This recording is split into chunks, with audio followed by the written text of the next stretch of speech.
The wind whistled through the broken boards of the old ranch house, carrying with it the dry scent of dust and forgotten dreams. The place looked like it hadn't been lived in for years, the roof sagging, shutters dangling loose, paint peeled away until only gray wood remained. Folks in town shook their heads when they saw him riding up the dirt road.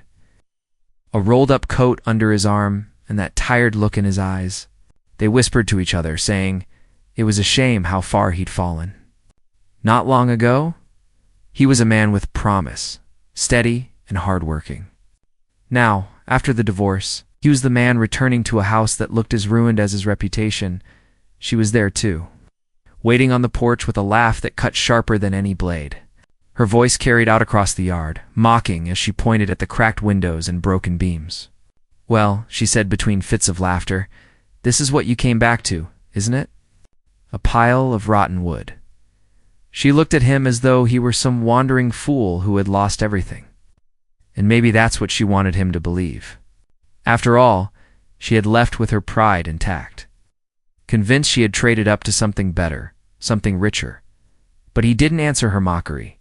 He just stood there, hat tipped low against the sun, his face shadowed but calm. His silence wasn't weakness. It was the kind of silence that came from a man who had seen storms blow through and knew they always passed. He let her laugh, let her smile at his supposed downfall. What she didn't know, what not a soul in that town knew, was that fortune had turned in ways they couldn't imagine. Beneath the dirt and ruin, hidden far from judging eyes, there was more wealth tied to his name than the whole county had ever seen. $10 million, quiet and waiting. Tucked into ventures she had never cared to understand to her. He was a man scraping the bottom, trying to survive on broken land and fractured pride. She saw his return to the ranch as desperation, a crawling back to the only place left to take him in. She thought it was justice, or maybe even a little amusing that he ended up here while she paraded around town with her new life. New dresses, and the smugness of one who believed she'd won. And so she laughed again, louder this time, shaking her head like the story was over and she had the happy ending. But stories never end where people think they will. The ranch, for all its decay, still stood with bones strong as the day it was raised. Its land stretched wide, sunburned and silent, holding secrets under the soil. To the untrained eye, it looked worthless. To those who only measured life in surface appearances, it was nothing but failure. But to him, it was the place where history lingered, where roots grew deep, where fortune could be hidden in plain sight. And it was here, among the ruins, that his next chapter would quietly unfold. Neighbors peeked from behind fences. Children pointed from the road, and even the old general storekeeper shook his head with pity. They all thought the same thing. He had lost. They judged by what they saw: the torn coat, the weary horse, the house sagging under years of neglect. None of them knew the truth. None of them guessed that, while she stood laughing, mocking his return, he held cards close to his chest that would turn their whispers into silence. She leaned forward, hands on her hips, still smiling that cruel smile. "Enjoy your palace," she teased, her voice dripping with satisfaction. "It suits you." Then she turned, expecting him to crumble under her words. But he didn't. Instead, he looked past her, past the peeling boards and broken windows, and saw something only he could see: the outline of what was coming. And though she didn't realize it, her laughter would be the last thing she'd have to throw at him before the tide shifted. She thought she had left him in ruins, thought she had traded away her part in a worthless life. But the dust and ruin she mocked would one day tell a different story. The sun dipped lower, shadows stretching across the dirt yard. The house creaked in the wind, almost as if it were listening, waiting. He tipped his hat back just enough for a sliver of his eyes to catch the light, steady and unbroken. He wasn't ready to reveal the truth, not yet. For now, the world would keep believing what it saw: a ruined man at a ruined ranch. And that suited him just fine. Because when the truth came out, it wouldn't just change the way she looked at him. It would shake the whole town to its core. And in that quiet moment, as her laughter faded down the road and the dust settled behind her carriage, he allowed the faintest trace of a smile to tug at the corner of his mouth. The game was only beginning. The house creaked again as the wind swept through, carrying with it the smell of dry grass and faint ash from the blacksmith's forge in town. The man stood still in front of the porch, boots planted firm on the earth, listening to the sound of her laughter fade down the road. He didn't move until it was swallowed by silence. Then, with one steady breath, he stepped onto the porch and pushed open the door of the old ranch house. Hinges groaned, dust spilled down from the frame, and for a moment he stood in the darkened doorway, remembering what this place used to be. Once this house was filled with life. Lanterns glowed in the windows, and the smell of supper drifted out across the yard. Horses had pawed impatiently in the stables while chickens scratched at the dirt nearby. He could still hear the echoes of voices, laughter that wasn't sharp or mocking, but warm, belonging to a family that had dreams larger than themselves. But dreams had a way of withering out here, beaten down by drought, debt, and disappointment. When she left, she didn't just leave him. She left the land, the work. And the hope that used to hold everything together inside. The air was cool and heavy. A chair lay overturned, spiderwebs hanging thick in the corners. The wood floor sagged in places, and the roof let thin streaks of light slip through. To anyone else, it looked like a shell of what once was, a broken piece of the past. But he didn't see just the decay. He saw the bones of something solid, something worth rebuilding, and more than that. He saw the key to a future nobody expected. He dropped his coat on the floorboards and walked deeper into the house. His boots stirred up dust as he crossed into what used to be the front room. The walls were bare, but in the corner, under a loose plank, lay a metal box no one else knew about. He knelt, pried the plank back, and lifted the box out with slow, deliberate care. When the lid opened, the dim light caught on stacks of old papers, deeds, and letters that tied him not just to this land, but to ventures spread far beyond the town. He traced his fingers across one folded sheet, confirmation of shares. Bought years ago when nobody else had believed in the railroads. What she had dismissed as foolishness, what the neighbors had mocked as wasted effort, had grown into something enormous.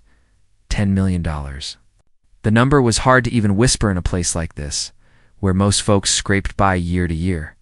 He didn't carry it in gold, didn't flaunt it in town. It lived in accounts, in quiet partnerships, in land far richer than anyone guessed. And he kept it close, because wealth had a way of drawing wolves out of shadows. Let them think he was broke, ruined, finished. It was safer that way. Still, he couldn't help but think of her laughter. She had left when the ranch was at its hardest point, when the drought had cracked the soil and debts pressed in. She had believed he had nothing left to give. Maybe she even believed he would crawl after her, beg for a place at her side in her new life. But he hadn't begged, and he never would. He had gone quiet, moved in the shadows, and turned what little he had into more than anyone thought possible. That night, after checking the empty house and settling by a small fire in the front room, he sat with his back against the wall, staring into the flames. The town was small, and word traveled fast. By morning, everyone would know he was back. Already they would be whispering, shaking their heads, saying the divorce had taken everything from him. They would talk about her, about how she was better off now, about how he had returned to nothing but ruin. And for now, that was exactly the story he wanted them to believe. The days that followed were quiet, but full of eyes watching him. When he rode into town for supplies, folks greeted him with polite nods, but kept their distance, whispering after he passed. The storekeeper gave him credit hesitantly, as though wondering how long it would be before the man's debts swallowed him whole. The blacksmith paused in his work to glance his way, muttering something under his breath. Even the preacher looked at him with pity, offering a hand on the shoulder that felt more like sympathy than respect. Everyone thought they knew his story, but none of them knew the truth, and she made sure to keep fueling the whispers. She walked through town in her fine dress, her hair pinned just so, her smile wide as she told anyone who would listen that he had gone back to the wreck of a house they once shared. She painted him as a man broken beyond repair, and folks believed her. She had always been good with words, better with appearances. And the town was eager to side with whoever seemed to be winning, but late at night, when the lanterns were out and the streets were empty, he worked quietly at the ranch. He cleared fallen beams, patched holes in the roof, and shoveled dust from the rooms. It was slow, hard work, the kind that left his muscles aching and his hands raw, but he welcomed it. With each nail driven, each board lifted back into place, the house began to breathe again. The neighbors couldn't see it yet, not from the road, but he could. Beneath the ruin was a strength waiting to show itself. And every so often, as he worked in the silence of the ranch, he thought about what was coming. The land around him was not worthless. Beneath the soil lay resources others had overlooked. Beyond the hills stretched land connected to railroads that were now booming. His investments, his patience, his refusal to bend, when the world laughed at him, those were about to change everything. But not yet. Timing mattered, and until the right moment came, he would let them all believe the story of a man ruined by divorce. Left to rot in an old house with nothing but ghosts for company, one evening, as the sun bled across the horizon, he stood outside the house and looked across the wide fields. The grass bent low in the wind, and the silence stretched far. He could almost hear her laugh again, sharp and mocking. But instead of anger, he felt something else, a calm that came from knowing the truth. She thought she had left him behind, thought she had one. She couldn't see that her laughter was only the beginning of a story she would one day regret. In town, his talk only grew louder. Some said he was foolish to try living out there alone. Others swore he'd be gone before winter. A few even bet he'd sell the land for pennies just to put food on his table. But he said nothing, never correcting them, never defending himself. Let them believe what they wanted. Every whisper, every laugh. Every doubt only set the stage for what was coming. And so the days rolled on, quiet but heavy, each one pulling him closer to a reckoning no one expected. The ranch groaned as though waking from a long sleep. The town gossiped louder, and she paraded her victory through the streets with a smile. None of them knew the truth that the man they thought ruined was holding $10 million in his hands. Hidden from sight, but waiting to change everything. The night grew colder, the stars sharp against the sky, and he sat once more by the fire in the front room of the ranch. His eyes burned with determination, his hands steady. The world thought his story was over, but in truth it hadn't even begun. And as the fire crackled low, sound outside drew his attention, the faint creak of footsteps on the porch. He froze, the shadows shifting across the walls. Someone was there. Someone had come in the dark, perhaps curious, perhaps dangerous. The ranch wasn't as empty as it seemed, and in that instant, he knew the quiet days were about to end. The sound on the porch grew sharper, a board groaning under the weight of a careful step. He didn't move, his hand resting on the iron poker by the fire. For a long moment, there was only silence and the steady crackle of the flames. Then, another step, slower this time, as if the person outside was deciding whether to knock or walk away. Finally, a fist tapped against the door, 3 short raps that echoed through the empty house. He rose, the poker still in hand, and opened the door just enough to see who stood there. It was a boy, no older than 14, hat in his hands and eyes wide. The boy shifted nervously under his stare. "Sir," the boy said softly, "I was told you're back," my PA said. He said maybe you could use some help. The man studied him for a moment, then stepped back to let him in. The boy's clothes were worn, his boots patched. His face carried the hungry look of someone raised too close to poverty. He reminded the man of himself at that age, a time when every coin mattered and every chance at work was taken. The boy looked around the ruined room and gave a small whistle. "Guess folks weren't lying," he muttered. Then he glanced quickly at the man, worried he'd said too much, but the man only nodded, setting the poker aside. "Work starts at dawn," he said simply. The boy's face lit up with a grin, and in that small moment, a quiet bond was struck. What the boy didn't know was that he wasn't just being given work, he was stepping into the shadows of a story bigger than he could imagine. The next morning, the sun just climbing over the hills, the boy returned, carrying tools borrowed from his father. Together, they started on the stables, lifting rotted boards and clearing out years of neglect. The boy asked questions, curious about the land, about the animals that used to fill the fields. The man gave short answers, but he listened closely too, learning what the town had been saying through the boy's chatter. It became clear that gossip had grown even wilder. Some said he had come back because he was broke. Others whispered he was planning to sell the land to outsiders. A few even suggested he was half mad, clinging to ruins out of stubborn pride. The boy repeated the words innocently, not realizing how deep they cut, but the man showed no anger. He let the talk wash over him, storing it away like pieces of a puzzle.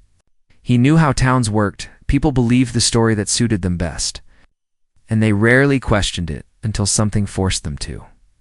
Meanwhile, she had become the darling of the town.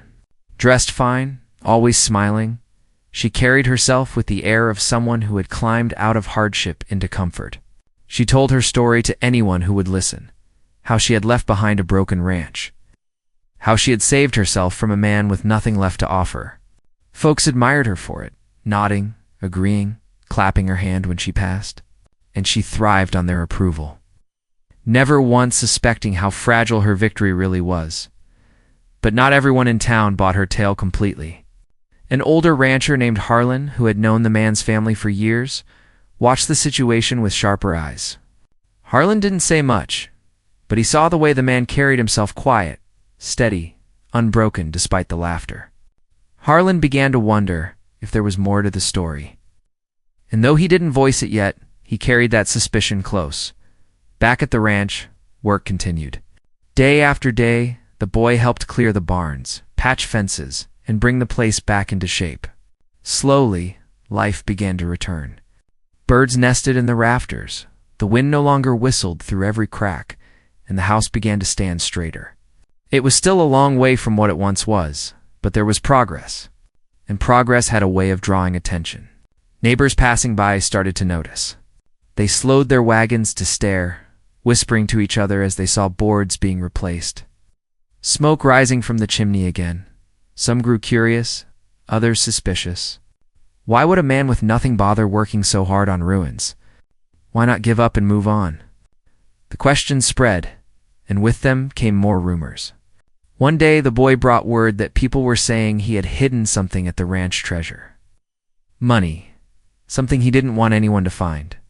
The man gave no reaction, but inside he felt the tension tightening. Secrets never stayed safe forever, and the closer folks looked, the more dangerous things became. The nights grew restless. He often sat awake by the fire, listening for footsteps outside, watching shadows shift against the walls. Sometimes he thought of her, how easily she had walked away, how she laughed as if her future was already written. He wondered what she would do if she knew the truth, if she saw the papers tucked away in the box under the floorboards. Would she come crawling back? Would she try to take what wasn't hers? Or would she be consumed by her own pride, too blind to see what she had lost? But there were larger matters stirring beyond her. Word came from a passing traveler that investors were moving through the county buying up land cheap. The railroads were spreading faster than anyone expected, and those who sold too soon would regret it. He listened carefully, piecing together the signs. His land, thought worthless by most, stood at a crossroads more valuable than anyone realized. The fortune tied to his name wasn't just in papers and accounts, it was in the soil beneath his boots. And with that realization came danger. Already, strangers had begun asking questions in town. A pair of men rode through one evening, slick in their speech, offering to buy his land outright. They claimed to be doing him a kindness, saving him from ruin, but their eyes betrayed them. They knew more than they let on. When he refused, they rode off with tight smiles, the kind that promised they'd be back. The conflict deepened on all sides. She grew bolder in her mockery, parading her new life with sharper words whenever she crossed his path. The town grew more divided, some pitying him, others waiting for him to fail. Harlan watched quietly, suspicion growing in his eyes. And those strangers, whoever they truly worked for, circled closer, smelling the worth of land most thought was finished. Through it all, the boy remained loyal, though he, too, began asking questions. "Why don't you tell them?" he asked one evening as they sat on the porch watching the sun fall behind the hills. "Why don't you show them you're not broken?" The man didn't answer right away. He stared at the horizon, the light fading into darkness, before finally saying, "Because sometimes it's better to let people believe the lie until the truth is ready." The boy didn't fully understand, but he nodded anyway, sensing the weight of the words. And in that moment, the silence between them carried more than any explanation. The days pressed forward, each one building more pressure. The ranch stood taller, the whispers in town grew louder, and the shadows around his land grew darker with hungry eyes. She laughed still, blind to the storm gathering, while he worked quietly, waiting for the moment when silence would no longer be enough. And late one night, as the wind howled and the fire burned low, there came another sound from the porch, not the cautious steps of a boy, but the heavy boots of men who had no intention of knocking. The night air was sharp, colder than usual, and the silence outside the ranch was broken only by the crunch of boots on the porch boards. They were not the light, hesitant steps of the boy, nor the uncertain knock of a neighbor. These steps carried weight, slow and deliberate, like men who knew they were not welcome but had come anyway. The man stayed still by the fire, his jaw tight, his hand drifting toward the iron poker again. The shadows along the wall seemed to stretch longer as the boots stopped just beyond the door. One of them rapped once, not politely, but firm, like a command. "Open up," a voice called, rough, gravelly, with a hint of a smirk hidden in the tone. "We know you're in there." He rose slowly, every movement controlled, and pulled the door open just enough to see them. Two men stood in the dark, hats pulled low, dust from the trail clinging to their coats. Their horses shifted restlessly behind them. The taller one gave a grin that didn't reach his eyes. "Evening. Figured we'd pay another visit. Thought maybe you'd reconsider our offer." The man said nothing. His silence only made the other grin wider. The shorter one stepped forward, his voice slick. "This place ain't worth the trouble. You know it, we know it. Best thing you can do is take the coin and walk away. Otherwise—" He let the words hang heavy, the threat unspoken but sharp as a blade. The man didn't flinch. He only leaned a little against the frame, his eyes steady. "I'm not selling." His voice was low, certain. The taller one's grin slipped. For a moment, the porch went quiet again, the wind sweeping through the fields, rattling the old shutters. Then the shorter one gave a short laugh, though it carried no humor. "Suit yourself. But don't say we didn't warn you."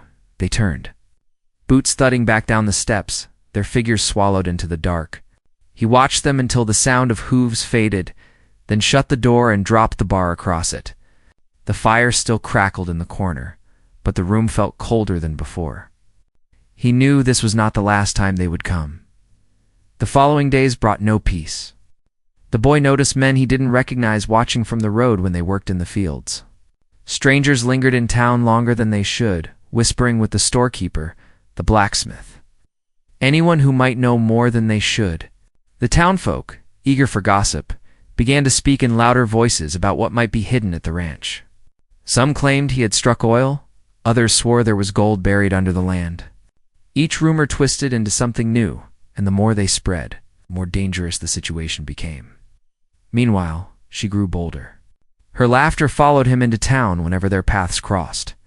She bragged of her new comforts, her fine dresses, her dinners at the tables of men who still had wealth to their names. To the crowd around her, she played the part of the woman who had been wise enough to leave.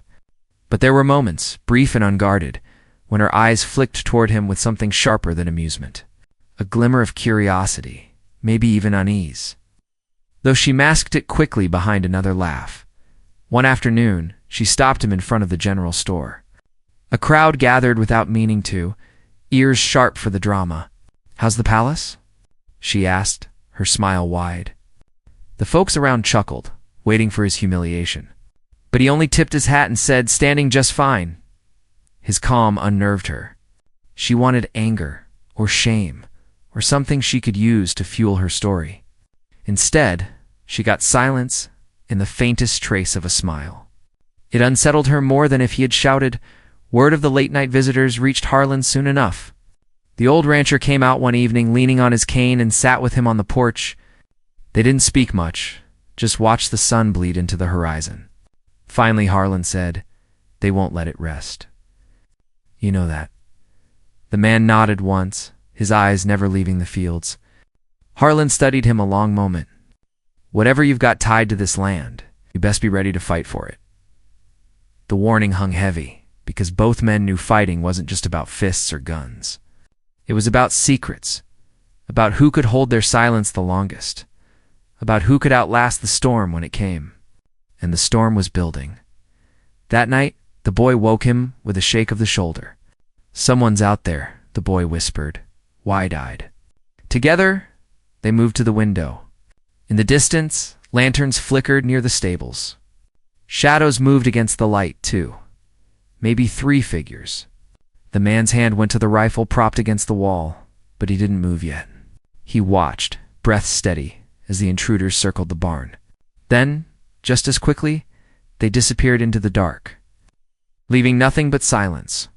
By morning, they found the stable door broken and the feed scattered across the ground. It wasn't theft. It was a warning, a message that they could reach him any time they pleased.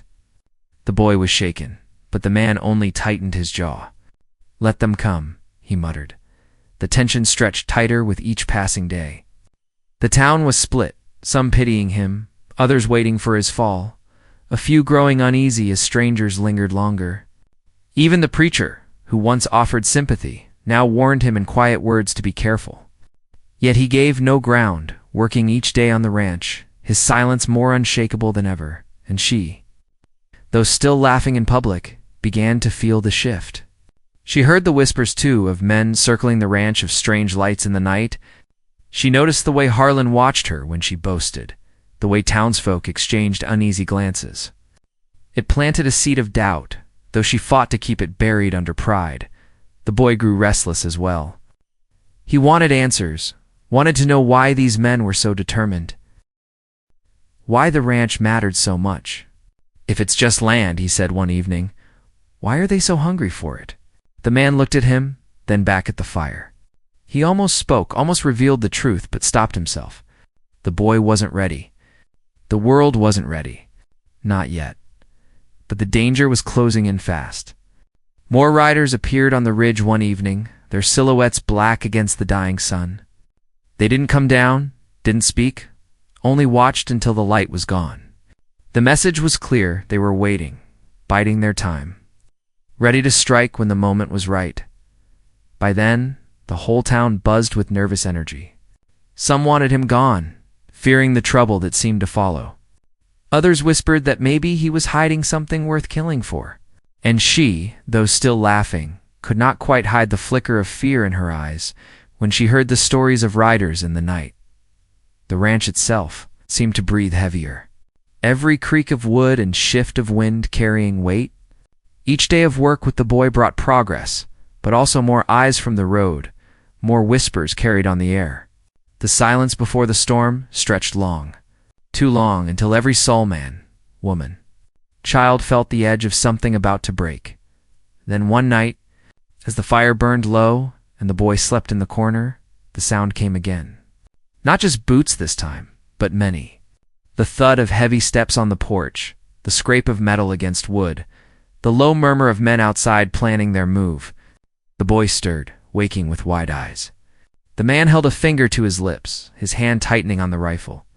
The air was thick, the house alive with tension, and as the first blow struck the door, echoing through the walls, the story teetered on the edge of its breaking point. The ranch that had stood silent and forgotten was now the center of every eye.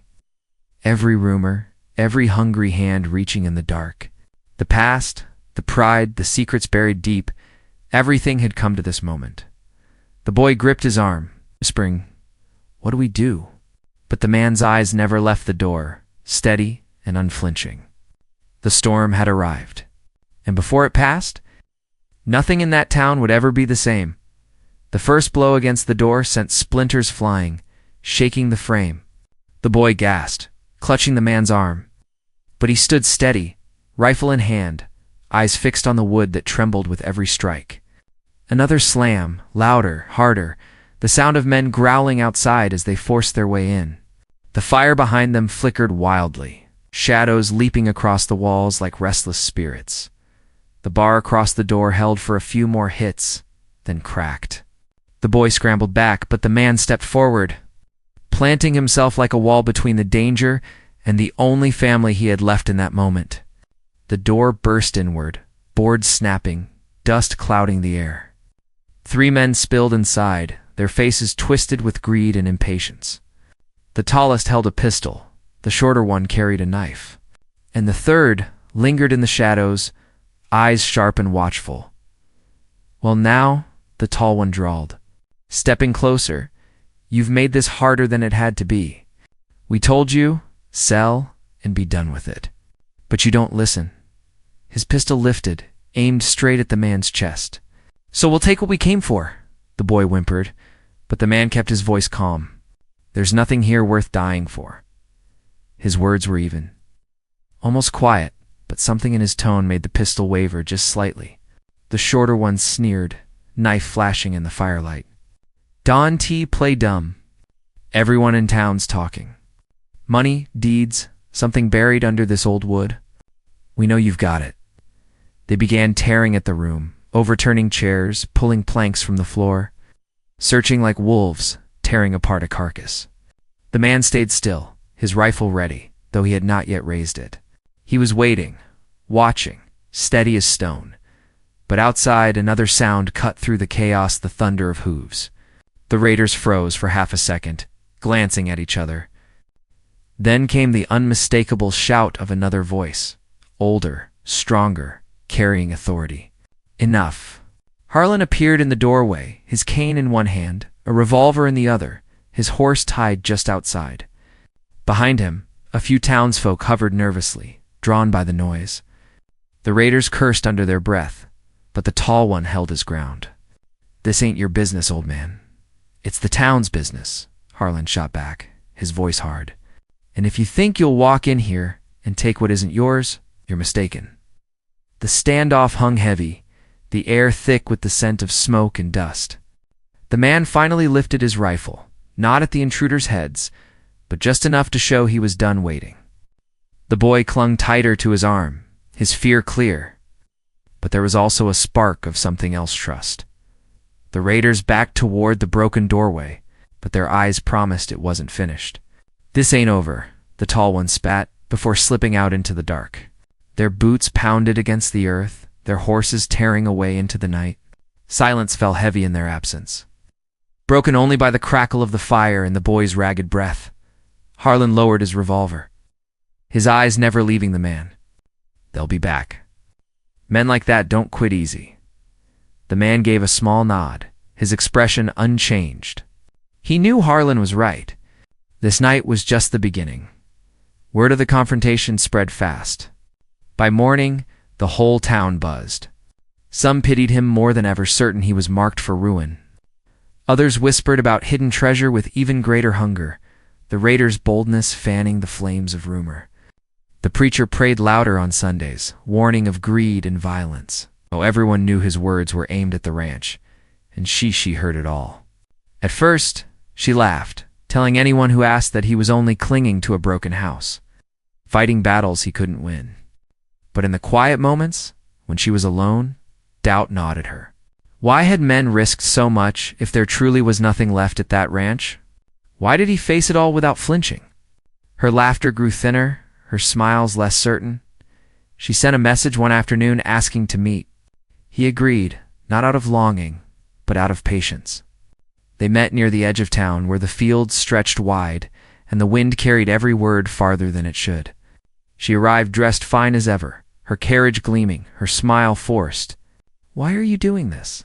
She demanded. "Why cling to that ruin? You could sell, you could leave, you could—" Her words faltered when she saw his eyes, calm, unwavering. "I'm not selling," he said simply. "This land is mine." Her laugh cracked, brittle as glass. "There's nothing there but dust. Nothing but—" She stopped, her voice trembling. She saw something in him then, something she couldn't name but felt deep enough to shake her. He tipped his hat, turned, and walked away. Leaving her standing in the wind with her questions unanswered, the boy grew stronger in those days, working harder, his hands blistered, but his spirit steady. He asked fewer questions now, learning that sometimes silence said more than words. He stood straighter when others mocked, and when men in town sneered at the man he worked for. The boy only said, "You'll see." The raiders returned once more, but this time the town was ready. Harlan stood by his side, the blacksmith too, even a few neighbors who had once whispered the loudest. They had grown tired of fear, tired of outsiders circling their streets. The confrontation was sharp, tense, but it ended with the raiders gone for good, chased off by a unity they had not expected. In the days that followed, the ranch grew quieter again. The repairs continued, the fields began to stir with life, and the boy laughed more freely in the sunlight. The man worked as always, steady and calm, secrets still locked away where only he could reach them. The town changed slowly. Gossip never died, but respect began to grow in its place. People noticed the strength in silence, the power in patience. Even she could no longer laugh the way she once had. Her fine dresses and bright words felt thinner, her victories hollow. She had left the ranch behind believing it worthless, only to realize too late that worth was never measured in boards or coins alone. The man never spoke of his fortune, never flaunted the wealth that still waited in papers and deeds. He didn't need to. The land itself was enough, the boy's loyalty enough, the quiet knowledge of what he had endured enough. The ranch, once mocked as a ruin, now stood as a testament to something greater than money: resilience, patience, and the strength of roots too deep to be torn out. And when the sun set over the wide fields, painting the sky in gold and crimson, he stood on the porch with the boy beside him. The old house, steady at their backs, the laughter that had once cut him no longer held power. The whispers of the town no longer weighed heavy. What mattered remained in front of him: the land, the work, the future rising quietly from the dust. The storm had passed, but the lesson lingered. In a world quick to judge by appearances, by gossip, by the shine of wealth on the surface, true value was often hidden deeper, waiting for the patient to uncover it. And so he stayed. The man at the ruined ranch that was never truly ruined, $10 million or none at all. His story was not about fortune lost or won, but about standing when others laughed, holding on when others let go, and proving in silence what words could never say. The house creaked softly in the night, but it no longer sounded broken. It sounded alive, and in that quiet, the man allowed himself the rarest of things: a smile. The story was over, but its truth would linger in the hearts of those who had doubted, those who had mocked, and those who had finally seen.